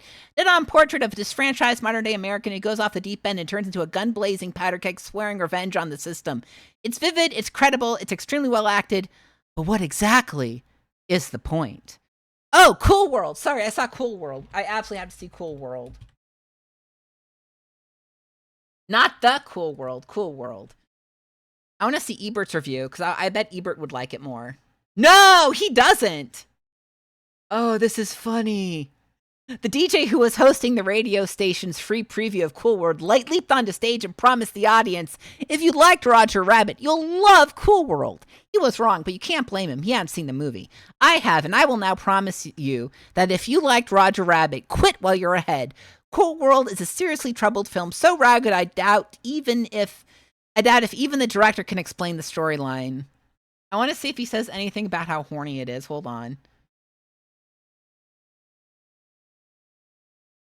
A great deal of this film is so complex, chaotic, quick-cut, and fast-moving that it's impossible to sit in the audience and figure out what is being depicted. Cartoon characters are so plastic that they are able to distort their shapes quickly and extremely, which occasionally leads to good effect, but often prevents us from seeing or registering who they are or what they are doing. There are other animated characters too numerous to mention and too fleeting to remember. Look. 2 at sequences in Vegas casinos where ordinary gamblers turn the cartoons back again. Could this be funny? Maybe in another movie. God, he hated this. Cool World is a surprisingly incompetent film. Animation requires so much work at the storyboard levels that these films are usually well plotted, if nothing else. I mean, that's something you can always say about Bakshi's films. They are not well plotted. Ooh, Cool as Ice. Yes, I actually want to look that up. Cool as Ice. The seal test man's rap numbers frame seemingly unreleasable wandering cyclist yarn about a numbskull who manages to romance the town's SAT standard bearer. Oh, do we mention that her father is in the government's witness relocation program? Ice's parlance, drop that zero, get with the hero, in his first starring film does not rekindle fond memories of Ronald Coleman. Okay. Did he complain about the lack of cartoon sex being shown? Okay, so I just have to say I agree with Roger Ebert on this. That movie promised so much of that, but it did not provide. Okay, if North is in here, I will read part of Ebert's famous North review. Oh, it's here. His North review is here. Oh, hold on. I don't know if I can read this whole thing, but I have no idea why Rob Reiner or anyone else wanted to make this story into a movie, and close examination of this film itself is no help. North is one of the most unpleasant, contrived, artificial, cloying experiences I've had at the movies. To call it manipulative would be inaccurate. It has an ambition to manipulate, but fails.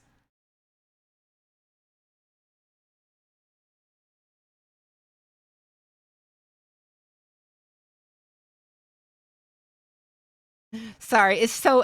Here you go. Here's the famous paragraph. I hated this movie. Hated this movie. Hated it. Hated every simpering, stupid, vacant, audience-insulting moment of it. Hated the sensibility that thought anyone would like it. Hated the implied insult to the audience by its belief that anyone would be entertained by it.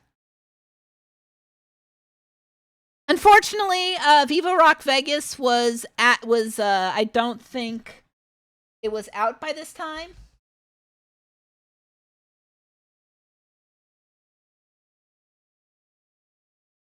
Yeah, it's just the Flintstones and the Man Called Flintstone. It doesn't have Viva Rock Vegas. I was a little too late there. If you're going to make a live-action feature from a one-note, two-dimensional cartoon series, this is about as good as you could hope for. That's true. I thought it was fine. I watched the Flintstones recently. What I found most interesting of it was the lighting in the film. The lighting was very interesting, very natural, very, very natural lighting, which I guess makes sense for a bunch of cavemen? Oh. All right, I'm going to look up one more film. Trying to think. What would I want to know about from the 90s? Oh, Nothing But Trouble. I'm going to do that, yeah.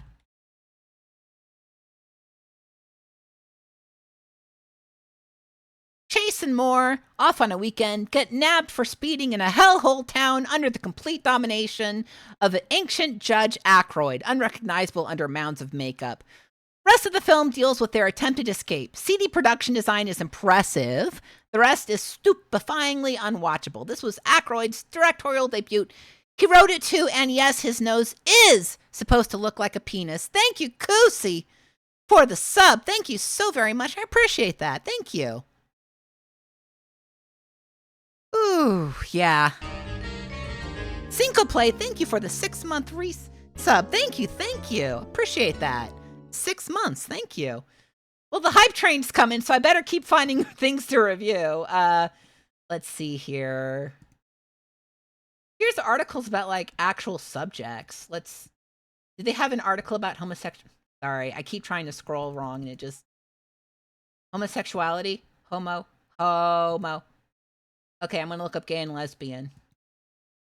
No. But there's one on found footage. Archival footage from one film found within another movie. Harvey Keitel's viewing of The Searchers in Martin Scorsese's Mean Streets is an example of this.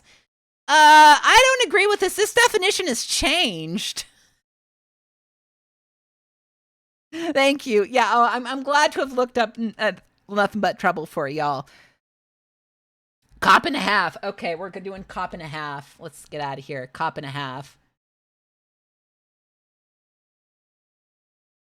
Cop and a half. Excuse me.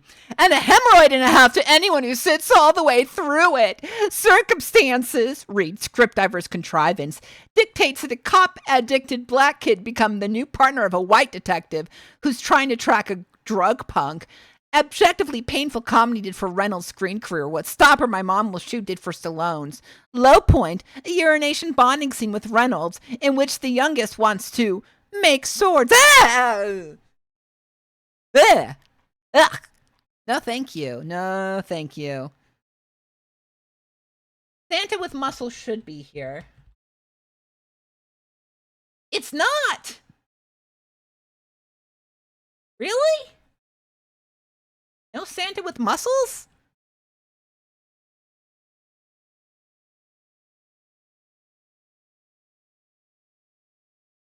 Okay, so not Santa. Let's see. I wonder if they have any of Hulk Hogan's other films. Okay.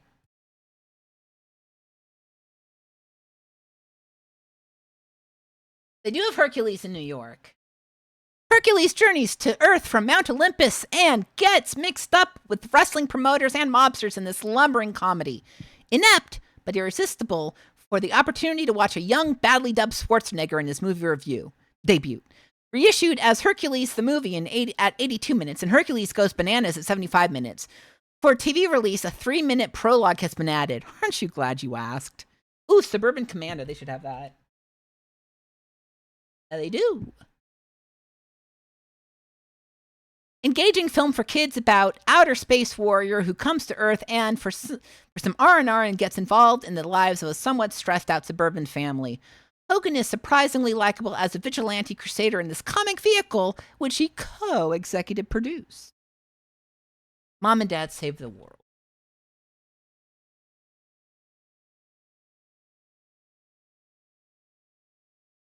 It is a perfectly dreadful comedy fantasy about the megalomaniac ruler of a tiny planet who's about to blow up Earth when he becomes attracted to a suburban mom and spirits her away, her and her husband, to his planet so she can be his bride. Some imaginative visuals can't buoy this strained and unfunny concoction. Ooh, Bela Lugosi meets Brooklyn Gorilla. They do have it. So is a gorilla in Brooklyn? One of the all-time greats, Mitchell and Petrillo, the very poor man's Martin Lewis, are stranded on a jungle island where Lugosi is conducting strange experiments. Proceed at your own risk, also known as The Boys from Brooklyn.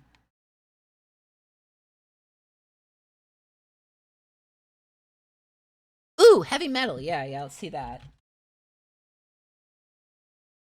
Heavy Traffic isn't... Actually, I'm wondering what they thought about Heavy Traffic. Episodic animated feature is uneven but great fun on a mindless adolescent level. Sexy sci-fi stories and vignettes in a variety of graphic styles, many set to rock music. Our favorite, Harry Canyon, about a NYC cabbie of the future, and Den, a boy's macho fantasy. Film is actually the work of many animation studios, directors, and writers around the world. Ooh, Super Mario Brothers. It's here. Super indeed. This overblown, effects-laden turkey chronicles the convoluted story of the title Boys from Brooklyn, plumber siblings who go up against the villainous King Koopa, a semi-human dinosaur who instigates the kidnapping of Daisy, a princess who possesses a magical meteorite fragment. This listless film has far less appeal than the video game that inspired it. Mac and Me? It might have Mac and Me. It does. Slight E.T. the extraterrestrial clone about Mac, an outer space creature, and his plight in suburban LA. More a TV commercial than a movie. There's a production number set in McDonald's, and the alien survives by sipping Coca-Cola. Does it have Nuki? It doesn't have Nuki! Ooh. Double Dragon, it should have. It does.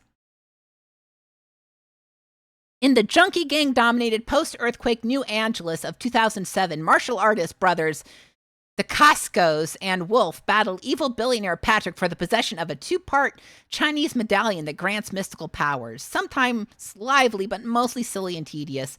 Best left to the most rabid fans of the arcade computer game it's based on. Arcade computer game. Okay, I guess it makes sense that Nuki wouldn't be here if it's, yeah, rabid fans. I was going to say, rabid fans don't like it. You know what? I'm going to have Fist of the North Star, and I think that's going to be my last film of the day. It's getting like, oh, it doesn't have Fist of the North Star. Does it have Street Fighter? It does have Street Fighter, the movie. Okay. Allied Nations Commando Van Damme and his action team battle high-tech warlord Julia, looking desperately gaunt in his final film, who's holding hostages ransom for $20 billion and conducting mutation experiments in his mad scientist lab. Callow, also a co-star in 1994's hit Four Weddings and a Funeral, plays a prissy AN undersecretary in the worst movie yet inspired by a video game. The result, which even Van Damme fans couldn't rationalize, is more like 400 Funerals and No Sex. Filmed in Super 35, followed by Street Fighter II, the animated movie. Not true, but okay.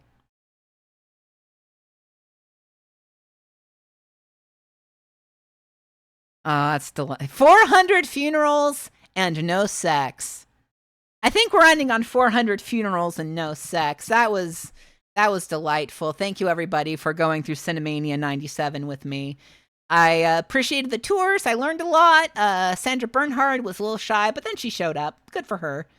I think for now, we will shut down. Thank you, everyone, for watching, subscribing, following, donating bits. Thank you very much. I will be back on Saturday at 1 p.m. Central to show off a bunch of VHS tapes, about over 2 hours or so. So do join then. If you follow me, you can see when I go live and all that good stuff. So please do that. Give me a sec to get out here. I also stream on Retro Pals. Let me just put the Retro Pals name in here. If you'd like to follow me there, you can follow us on Retro Pals. I stream there with my spouse, Danny. Don't know if we're doing a Mask Off Friday tomorrow. I'll know tomorrow if we're doing a Mask Off Friday tomorrow. I just got to figure it out. Thank you all so very much for watching. I hope you all have a very good evening, and bye.